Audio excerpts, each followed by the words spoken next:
bertemu kembali. Hari ini kita akan belajar tentang jenis ayat.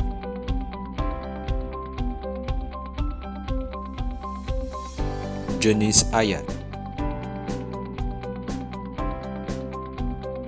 Jenis ayat dapat dikategorikan kepada 4, iaitu ayat pengata, ayat tanya, ayat perintah dan ayat seruan. Kita lihat dulu ayat pengata. Ayat pengata. Ayat pengata juga dikenali sebagai ayat berita. Merupakan ayat yang diujarkan untuk menyatakan sesuatu dan diakhiri oleh tanda nokta. Berikut adalah contoh-contoh bagi ayat pengata.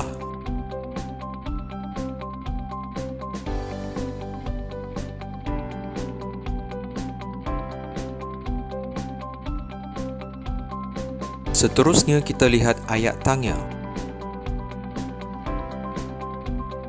Ayat tanya. Ayat tanya digunakan untuk meminta maklumat atau mendapatkan jawapan dan diakhiri oleh tanda tanya.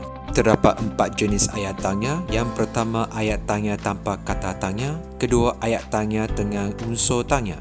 Dan yang ketiga, ayat tanya tertutup. Dan yang keempat, ayat tanya terbuka. Kita lihat dulu ayat tanya tanpa kata tanya. Berikut merupakan contoh bagi ayat tanya tanpa kata tanya. Bagi ayat tanya tanpa kata tanya, partikel kah boleh digunakan.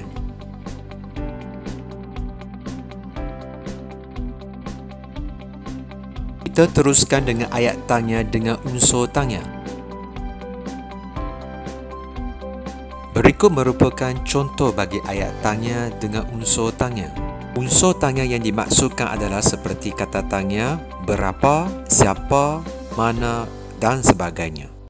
Jika kata tanya diletakkan di depan ayat tanya, partikel kah perlu bersama dengan kata tanya.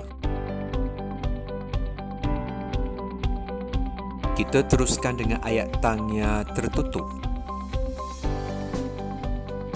Berikut merupakan contoh bagi ayat tanya tertutup. Jawapan bagi ayat tanya tertutup seperti ya, tidak atau bukan.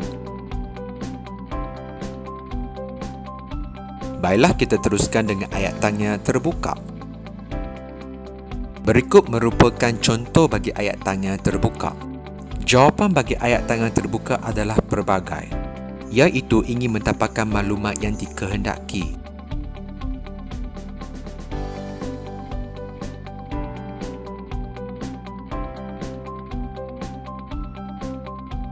Jom kita teruskan dengan ayat perintah.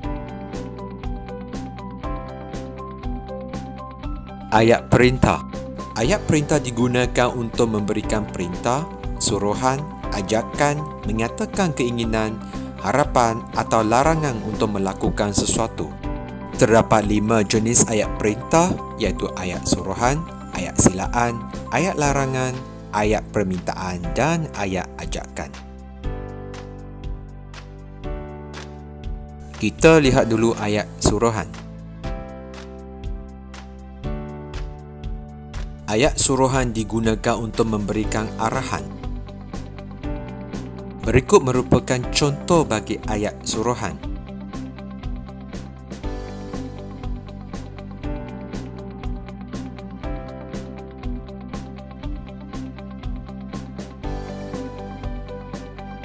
Seterusnya, ayat silaan. Ayat silaan digunakan untuk menjemput atau mempersilakan seseorang. Berikut merupakan contoh bagi ayat silaan. Kata silaan adalah seperti sila atau jemput. Baiklah, kita teruskan dengan ayat larangan. Ayat larangan digunakan untuk mendegah seseorang daripada melakukan sesuatu. Berikut merupakan contoh bagi ayat larangan. Kata larangan yang biasa digunakan adalah seperti jangan, usahlah atau tak usahlah. Seterusnya, ayat permintaan. Ayat permintaan digunakan untuk meminta atau memohon seseorang melakukan sesuatu untuk penutur. Berikut merupakan contoh bagi ayat permintaan. Kata permintaan yang biasa digunakan adalah seperti tolong, mohon atau minta. Yang kelima, ayat ajakan. Ayat ajakan digunakan untuk mengajak seseorang. Berikut merupakan contoh bagi ayat ajakan. Kata ajakan yang biasa digunakan adalah seperti jom, ayo atau mari.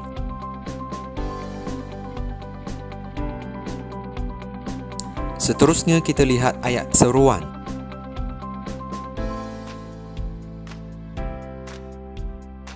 Ayat seruan. Ayat seruan digunakan untuk menyatakan sesuatu keadaan perasaan. Diakhiri oleh tanda seru. Berikut merupakan contoh-contoh bagi ayat seruan. Kata seruan yang biasa digunakan adalah seperti aduh, syabas dan sebagainya. Cikgu telah sediakan satu peta minda untuk anda, harap dapat membantu anda.